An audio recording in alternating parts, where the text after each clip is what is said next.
আমি রাউজানে একটি কথা বলেছি, একজন নারী এই যে সভা সমিতিতে সবচেয়ে বেশি একেবারে 80%, 90% যে উপাসিকাদের উপস্থিতি, এবং এই আয়োজনের ক্ষেত্রে উপাসিকাদের সবচেয়ে ভূমিকা বেশি।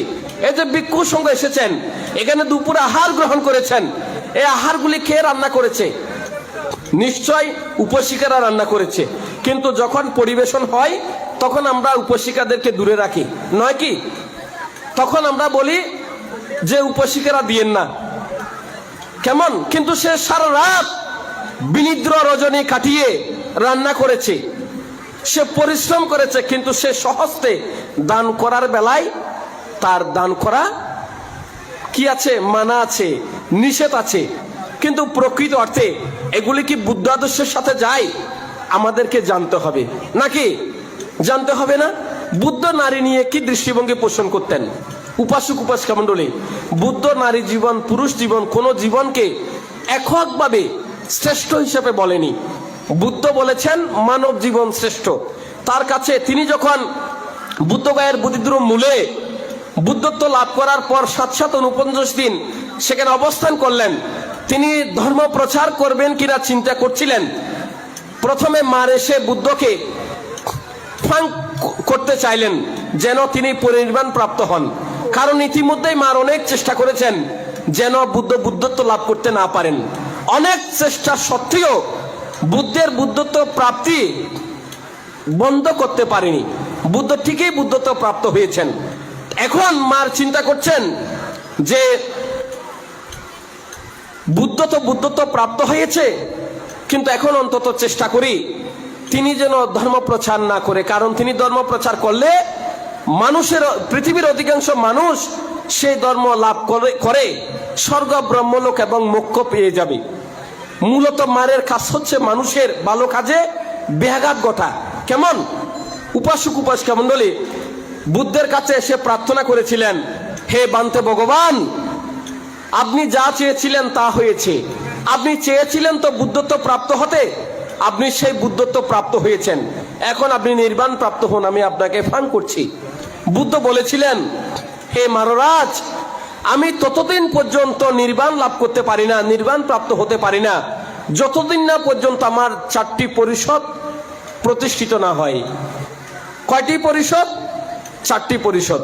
প্রথম হচ্ছে ভিক্ষু, তারপর হচ্ছে ভিক্ষুণী, তারপর হচ্ছে উপাসক, তারপর হচ্ছে উপাসিকা। এখানে কেবল ভিক্ষু অথবা উপাসকের কথা বলেছেন? 2টি পরিষদের কথা বলেছেন? না, 2টি পরিষদের কথা বলেনি। এখানে বলেছেন কয়টি পরিষদের কথা? 4টি পরিষদের কথা। ভিক্ষু, ভিক্ষুণী, উপাসক, উপাসিকা। অর্থাৎ যেভাবে পুরুষদেরকে তিনি অধিকারে রেখেছেন, ঠিক তদ্রূপ বাবার নারীদেরকে অধিকারে রেখেছেন, নয় কি? উপাসক উপাসিকা মণ্ডলী, বৌদ্ধ সাহিত্যে, বৌদ্ধ দর্শনে, বৌদ্ধ ইতিহাসে পুরুষদের সমান অধিকার রয়েছে নারীর। আপনারা আম্রপালির কথা জানেন। আম্রপালি সে সময়ের সমাজ পরিত্যক্ত একজন নারী ছিলেন। তিনি নগর রক্ষিতা ছিলেন, পতিতা ছিলেন, অত্যন্ত চমৎকার, সুন্দর এবং সুদর্শনা ছিলেন। কিন্তু একটি সময় সে বৃদ্ধত্বের দিকে গেল, তার চুল পেকে গেল, তার চর্ম কুচকিয়ে গেল, তার শরীরের যে লাবণ্যতা ছিল সেগুলি অনেকটা স্লথ হয়ে গেল। এক সময় বুদ্ধ বৈশালীতে গেলেন, তিনি খবর পেলেন বুদ্ধ এসেছেন, সবাই বুদ্ধ দর্শনে যাচ্ছেন। আম্রপালিও চিন্তা করছেন যে আমি একটু বুদ্ধ দর্শনে যাই, বুদ্ধকে গিয়ে একটু দর্শন করে আসি। তিনি বুদ্ধের কাছে গেলেন। বুদ্ধের কাছে গিয়ে বুদ্ধের ধর্ম দেশনা শুনে তিনি প্রাণিত হলেন অনিত্য দুঃখ অনাত্মায়। নিজের জীবন জগতের বাস্তবতা তিনি অনুভব করলেন। অনুভব করে তিনি এর পরদিনেই বুদ্ধ সান্নিধ্য চাইলেন। বুদ্ধকে তার বাড়ির জন্য ফান করলেন। বুদ্ধ ফান গ্রহণ করলেন। তিনি ফান করে চলে আসলেন। এদিকে সমগ্র বৈশালী নগরে ছড়িয়ে পড়ল যে বৈশালীর নগর রক্ষিতা, পতিতা, পরিত্যক্তা নারী বুদ্ধকে ফান করেছে। বুদ্ধের মতো একজন মহাপুরুষ কিভাবে সেই নগর রক্ষিতা আম্রপালির গৃহে যায়? তখন সেই বৈশালী লিচ্ছবির সমাজের যারা সমাজ নেতৃত্ব ছিল তারা অত্যন্ত চিন্তিত হয়ে পড়লেন। তারা চিন্তা করলেন, বুদ্ধের মতো একজন মহাপুরুষ কোনোভাবেই বুদ্ধের কাছে যেতে পারে না, বুদ্ধ তার কাছে যেতে পারে না। তারা বিভিন্ন উদ্যোগ গ্রহণ করলেন। সেই উদ্যোগ কি? প্রথমে বুদ্ধকে বোঝানোর চেষ্টা করলেন, ভগবান বুদ্ধকে ফাং করেছো, আমরা তোমাকে প্রস্তাব করছি তুমি সেই ফাং ফেরত নাও, বিনিময়ে তোমাকে এই রাজ্যের অর্ধেকটুকু দিয়ে দিব।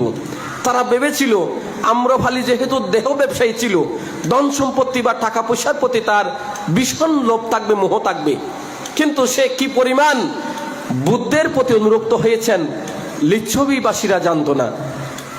সেদিন আম্রফালি সে লিচ্ছবিদেরকে বলেছিলেন যে, লিচ্ছবিগণ, কেবল বৈশালী নগরের অর্ধেকখানি কেন, যদি সমগ্র বৈশালী রাজ্য আমাকে দেওয়া হয় তাহলে আমি কোনোভাবেই বুদ্ধের ফাং ফেরত আমি নিতে পারি না। আগামীকাল বুদ্ধ আমার গৃহে আসবেই।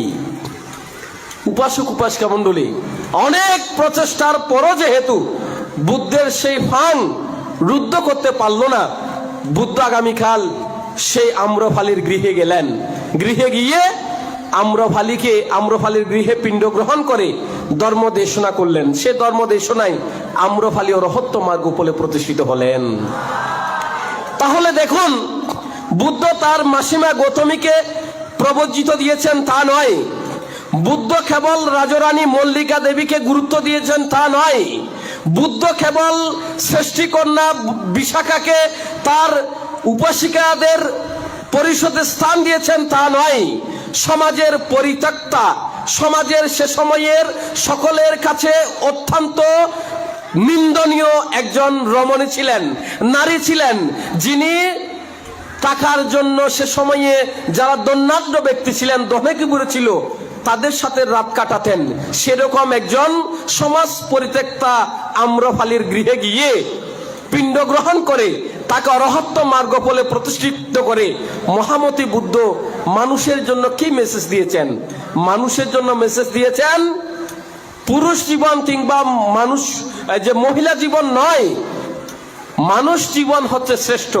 আমাদেরকে প্রথমে মনুষ্যত্বকে কি করতে হবে? বিকাশ করতে হবে, প্রাধান্য দিতে হবে।